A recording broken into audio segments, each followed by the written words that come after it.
live from the Dunkin Latte Lounge. All right, welcome to the Dunkin Latte Lounge. My name is Garrett from Elvis Duran and the morning show. I have the cup, so it is official. Look at there. I want to introduce to you, well, I'm not even introducing to you. You know her, Sophia Scott. How are you? Viral sensation. You've heard her music. You follow her. I mean, I don't even know why I'm introducing you. Everybody knows you. How are you? Wow, that was an introduction. Thank you. I'm good. Good morning. Good morning, good afternoon, good evening. Welcome to the Dunkin Latte Lounge too. And before we get started, you even said Dunkin is like your go-to. Like that's your, for me too. It's like a religion almost. Straight up. Yeah. Are you a latte person? Are you a breakfast, sandwich on the go, or just like a, hey, I'm driving by Dunkin, gotta go, just whatever?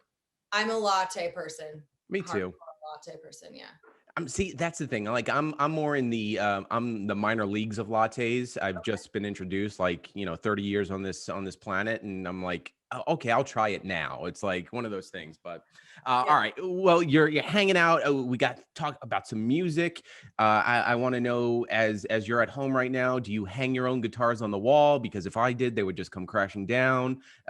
So many things to talk about. Let's start off by like your very unique journey. All right. So going from Boulder, Colorado to LA to Nashville, was it one of those things where it was like, okay, I'm going to LA because that's the place to go to make music, to make the scene. And then once you get to LA, you go, yeah, I'm liking it, but I think Nashville's the way to go. Like, how was your journey in music started? Yeah, I mean, it's sort of, I actually really, yes, I'm from Boulder, Colorado, and then I moved to LA, and I also went to school in San Diego, so that's sort of how I transitioned to LA. Also big fan of the beach, but Who is it? yeah.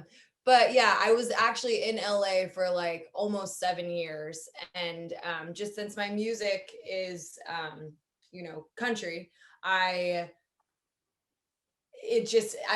was coming back and forth between LA and Nashville so often that it finally was like, it made so much more sense to be Right. here. And just like with the music, I mean, Nashville is like its own world, and like if you're doing country music, you really have to be here. Like you just have to. So It's funny too. You know it, and I know it too. Nashville is like a hub of music.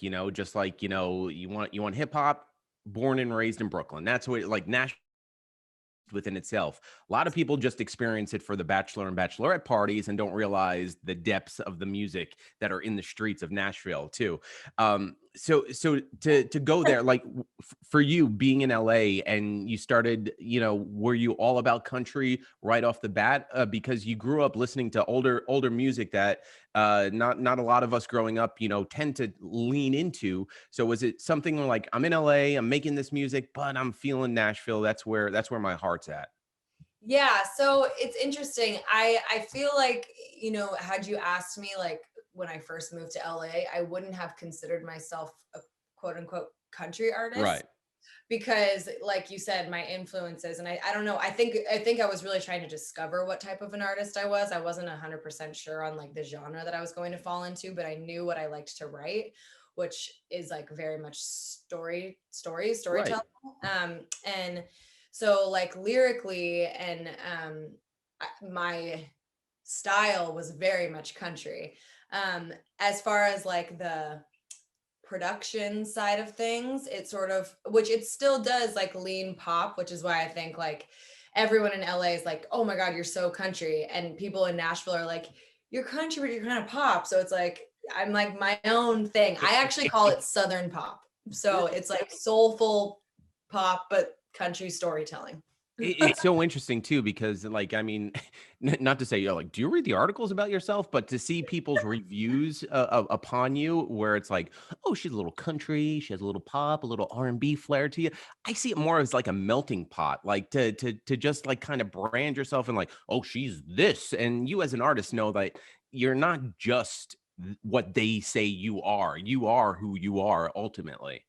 Right. Yeah. I'm like not a big fan of genres in general, just because I feel like, I think artists. it's an easy way out to describe you. Like no one really wants to be like, she literally has like that's what I thought. I thought it was like a crock pot of vocals, just a mishmash of everything out there. It might not be as sexy sounding as country or pop, but it really is like a melting pot when it comes to genres. Personally, that's what I think. I love that. I love that. A melting pot of genres.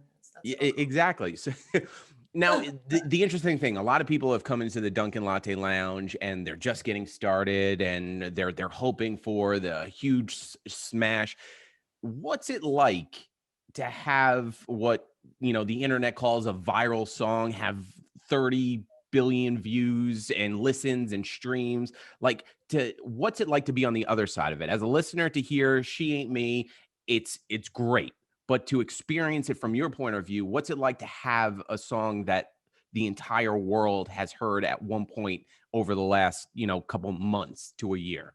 Yeah, it's crazy. I mean, I can't believe that, I did that independently and it really just like took off. It's just like Right. one of those really cool moments where I always thought that I would have to have like a huge team because I wrote that song, almost 2 years ago now. So it's like to be able to see it take off is like it's surreal and so exciting. And I don't know. I guess it for me like shows that just the music really speaks for itself. And Right. that's like just so cool to watch, just to see the way that the internet does its thing and like can It's a just blessing and a curse all wrapped up into for sure, one. for Like, sure. Yeah. great I power mean, comes great responsibility too, as yeah, as Spider-Man will tell you.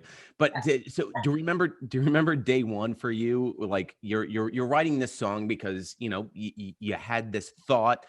Mhm, Like, is it hard to even, or do you even envision like 2 years from now, this song is going to be massive? mhm. I hope so. Like, so that's like you're sitting there. Oh, Obviously, you oh, want to write. from day one. I see Yeah, what you're from day one. Yeah. Yeah, in the moment writing it, I don't think that I had that like aha moment. I think it was like I remember when we were trying to like really hone in on what the hook was, the other writers Right. and we were writing it here in Nashville and one of the writers, Chris Lindsay, he kept being like, I just don't think that we have the hook there yet. Like it's just not like that like punchline isn't hitting hard enough. And then I remember when we finally figured it out and it was like, there's one thing she'll never be, she ain't me. And we were all like, woo, we got it. That's the thing. And so I remember that being like, oh, that's cool. I feel like this is I remember feeling very strong about the song, but Right. I couldn't have anticipated that this was going to happen. So I'm sure there's that one person that on the team that was like, I don't know, I'm not feeling like, oh, maybe for not, sure. Always. not yet, maybe maybe a little bit, and then and then all of a sudden, like they're eating their fist right now, going, oh, I was wrong, I was the I told you so moment. Now as an artist too, which like I love to pick artists' brains. It sounds weird, but you'll get where I'm going. You're on a you're in a very unique job, right? Yeah. Like for you, you get to create something you love, you get to perform, you get to sing, you get to make music videos. On the other side, me as a listener slash consumer, what's that one misconception? Like for me, working in radio, people think I talk for 4 hours, I go home, call it a day. There's no other work put into it. For you as an artist, what's that one thing that is like, no, it's not just me like singing a song in 4 minutes and then pushing it out? And like, what's that one big misconception that a lot of fans and listeners might have that you could set the record straight on? Yeah. Oh my gosh, I love this question because it's like a thing that I think about all the time. I think it's just, I mean, I don't know if it's like one specific thing. There's I was many like, things, yeah. but it's like an overall misconception just that I think people are like, oh, you're doing what you love. Like it's not even really work kind of a thing. And that like, I don't think like for me, the main thing is no one knows what goes into making a song. Right. Even my friends and family like have zero clue about how much effort and money and time and just like sweat goes Yeah, into. you sing that last note, it goes into the computer, and then you hit send, and then it goes all over the place, right? That's how it works. No, yeah, right. I know. And I think people don't realize, yeah, I think like because they see me finally put out the song on like social media or whatever, and everyone, like, I try to have everyone share and listen to it. But I like, there's just so much. And for me as an independent artist, I fund everything myself. And so I don't think people realize that I'm like literally putting all of my own money into making this happen. And half the time not seeing anything come back. And I think that that's one misconception, is that people don't realize how much money it takes Right. to What? put No, you zero to make money. why aren't you on a G6? Why aren't you just flying all over, hanging out with Leonardo DiCaprio? I mean, that's in the job resume, right? That's the interesting part as an independent artist too, Yeah, which a lot of people just assume an artist is an artist. Not really. There's many levels of it too. And you just spoke upon it on the money situation, but with that, there's big risk, but also big reward, but also those moments where like, why the hell am I doing this, right? definitely. Yeah. And I think people also don't realize how hard it is to write a song. Like, Yeah, no, to it's write a easy. good song is really like, I think people think I'm just like, oh, this is so fun. And it's like, no, I mean, when you're doing it every single day, it is hard. Like, I mean, I love what I do, obviously, but It's it's harder than people think, it's you hard, know? it's harder than you think to write a catchy, good, meaningful song. Right, and you hear someone like Taylor Swift or, an artist of that, mega stardom go, "Oh, yeah, I was sitting and this literally took 13 minutes." And that's like hitting the lotto, 1 in a billion, True. chance. Totally. Yeah. I mean, yeah, sometimes those good songs just come to you and that's a magic moment. And sometimes it's like 6 months trying to finish Yeah, it. remember that song? It feels like a year ago. It actually was a year ago too. Now Yeah. we're talking about your older influences growing up. Now, for me too, growing up, I listened to a lot of pop, and where I grew up in Staten Island, New York, if you weren't listening to rock or hip hop, you were weird, for me. And what was something similar for you? Because you were listening to older music than kids growing up. Like, what were they listening to versus what you were listening to Well, and like, I guess that I influenced you? was, yeah, what influenced me? Yeah, I mean, I guess everyone was listening to like, which I mean, I still was too. I can't say I wasn't, but I was like, everyone was listening to like NSYNC, Britney Spears, Christina Right, Aguilera, and I was listening to James Taylor, Joni Mitchell, Bonnie Raitt, right. you And I'm know. sure I'm sure your friends are like, why are you listening to that? Like, Yeah, yeah, yeah. It was. I remember like hanging out with some of my friends and like their parents being like, "You know this song? Like, how? Why is she listening to this and you're not listening to this? Like, why do we have to listen to what you're listening to?" And well, I was yeah, exactly too. And it's like, your friend Sophia, she has some good taste in music. like, Mom, please be quiet. And like, no, like, yeah, she's not listening to NSYNC. Have you heard this song? Like, I yeah, I I get that too. But it shows how it paid off though, because you found what you liked and your sound, and it helped you become where you're at today. And which, if you think about it, is pretty amazing. So though a little like hard and little bump in life, especially growing up when you're like, oh, they don't know what I'm listening to. And yeah, you think everybody's listening, to James Taylor, you know, yeah. for I thought everybody listened to the Beach Boys growing up. It was what my parents were listening to, but it wasn't the case. Gotta love. All right. So before we let you go, or I shut off my Zoom camera and let you perform, take a guitar off the wall. By the way, I swear, if I was to hang up a guitar in on my wall, the thing would fall. Like, people did this, like behind me, I'm I was sitting. gonna say, but you have that whole setup Please, behind you. please. I just did it for effect for the Dunkin Lounge too. Like, I paid Dunkin to come into my house and do it. Like, they said, okay, sure, whatever. Um, all right. So the question we love to like sit around, since we're in the Dunkin Lounge too, and very existential question where we want to get into your mind. Like, we learned about how, who you listened to growing up, what went into being an artist too. But something for you, if you had the opportunity to just chit chat sit down, sip a cold or hot latte with anyone in the world. It doesn't even have to be a musician, just to pick their brain and just have a chat with no one else watching. Who do you think that would be for you personally? The first person that comes to mind Be anybody. is Rihanna. I would get some Fenty out of that. Yeah, a Fenty conversation with Rihanna. No, I love her. I guess if it was, I've always been very upset. Well, okay, Rihanna, if it was someone that was living, and then I've always been mildly, to put it mildly is not the correct term.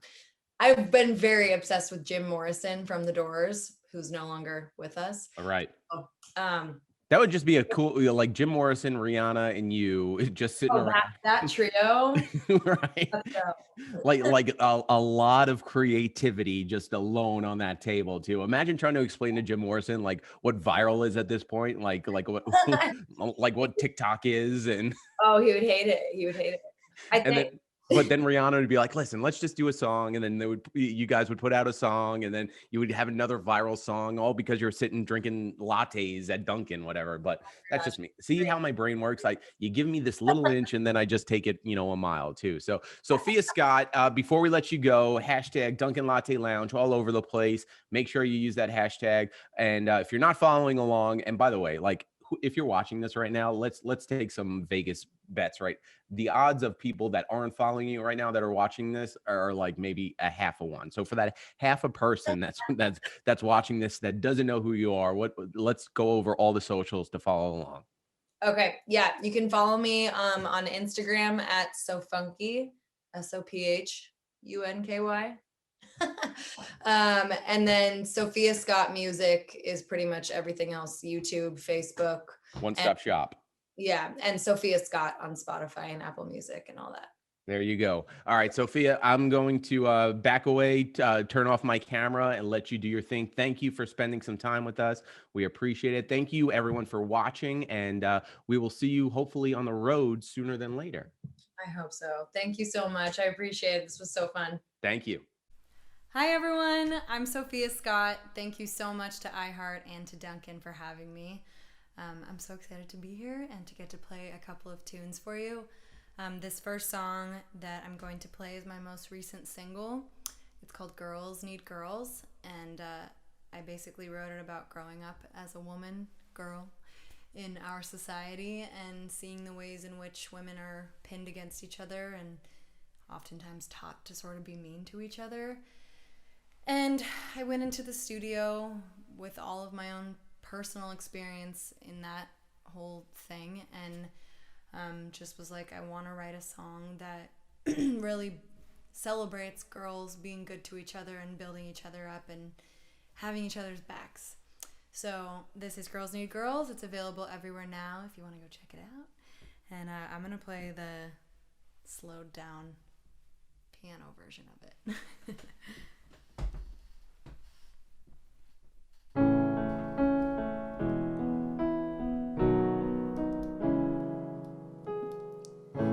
Started with a hallway whisper, like who told her she should wear that skirt? Gym class wanna call my mama, but she knows how bad it hurts. I'm guilty, been on the wrong side of the ugly name calling, so sad how we never grow out of the drama. Here's to the girls that are here for each other, cheap wine on their best friend's sofa, and hold your head back when you get too drunk. Girls need girls, girls need girls that never pick sides, never tell you secrets, and let you cry when there ain't no reason. God knows this world's hard enough. Girls need girls, girls need girls like us.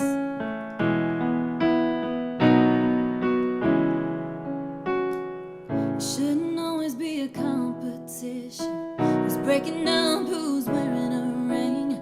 Like she should really get rid of them wrinkles.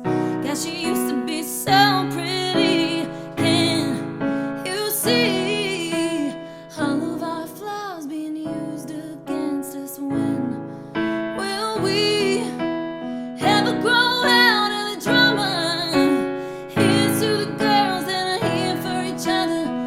drinking cheap wine on their best friend's sofa, and hold your head back when you get too drunk. Girls need girls, girls need girls that never pick sides, never tell you secrets, and let you cry when there ain't no reason.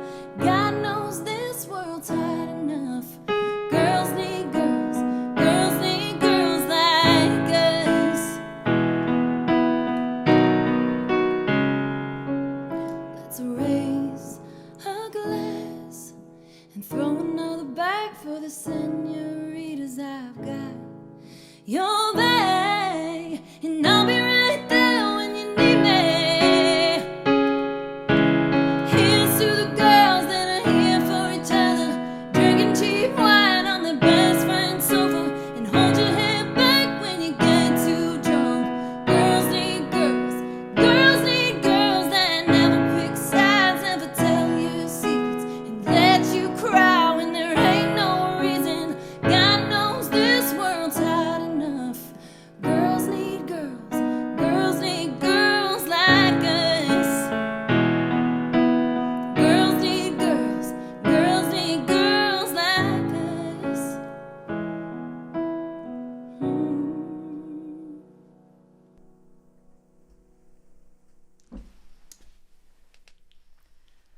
Thank you guys.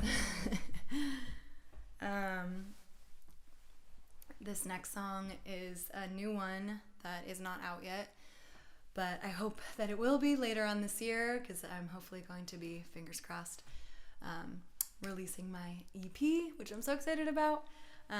But I wrote this back in November, upon when it was about to be my birthday in December, which, mind you, my birthday is the day after Christmas. But I guess, okay, so I have this thing where I tend to cry on my birthday, and I thought it was really weird until I started talking about it, and I found out that other people also do this. And I started wondering why that was. And I mean, all this to say, even if I have a great birthday, I still cry. I don't know what it is, but I think that our culture has like unrealistic expectations built around birthdays and like having a crazy celebration, which is maybe part of the problem. But I think that the main thing is that another year around the sun, another year older, the societal pressure of feeling like you have to be at a certain place when you're a certain age, and just like this whole expectation. And I think, specifically last year, after having such a rough year for all of us, I was not feeling like my best self. And so I wrote this song, and it's called Grow Up.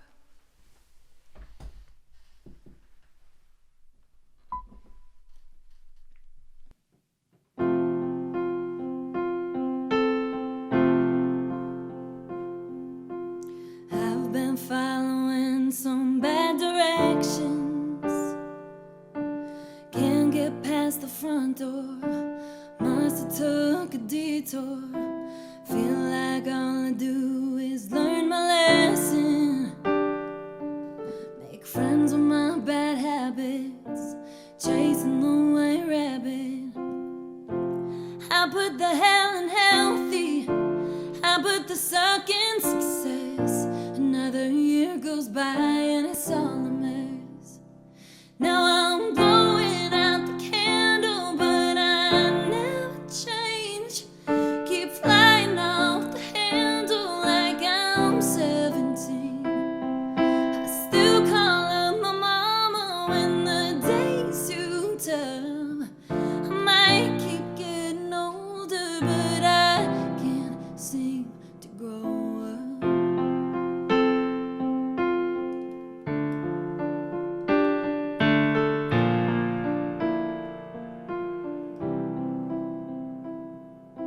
I wonder if I slept through all the answers that everybody else heard, 'cause I was too hungover. Or maybe they just found a way of faking it, 'cause I can't be the only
I'm 60 going on 25. Maybe that's when I'm gonna realize there ain't no other way to live this life.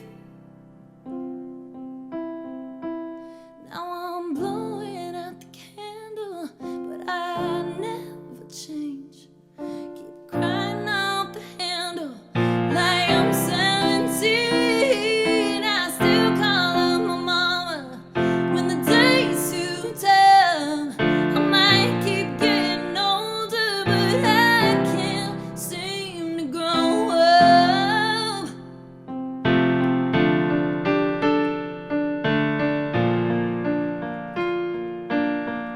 Can't seem to grow up.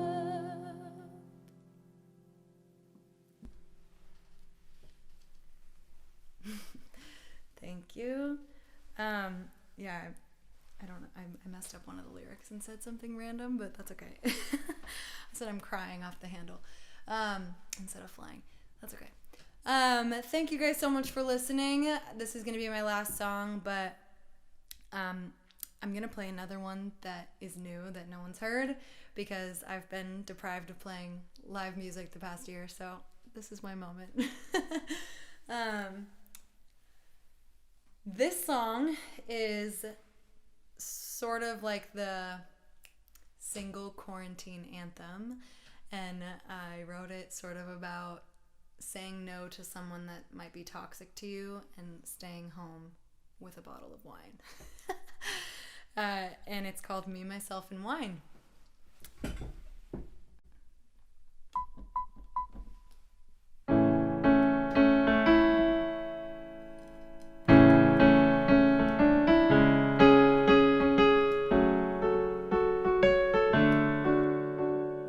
Tired of tissues, all of my issues, saying I miss you to someone who don't miss me. Oh, I hate it, feeling so jaded, kills me, 'cause baby, you bring out the worst in a girl who can't help but pick up when you call, comes when you want her and leaves when you don't. I could stay sober until I come over, but maybe I'll hang here tonight. 'Cause I'd be better off just staying home alone with me, myself, and wine. Tip myself in young bottle till it's gone, and then I'll do it one more time. I know I better get too drunk to drive, or else I'll probably turn around and change my mind. I'd be better off just staying home alone with me, myself, and wine. Tonight, tonight, tonight. I hope I wake up my own bed, no makeup. Might feel like shit, but at least I'll still have some pride. Need you off my mind. I'll take a headache any day. I don't have to cry. I'd be better off just staying home alone with me, myself, and wine. Tip myself in young bottle till it's gone, and then I'll do it one more time. I know I better get too drunk to drive, or else I'll probably turn around and change my mind. I'd be better off just staying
Thank you guys so much. I'm Sophia Scott, and you can check out my music wherever you get your music. And thank you again to iHeart and Dunkin for having me. This was so much fun, and I hope to see you all again soon. Live from the Dunkin' Latte Lounge.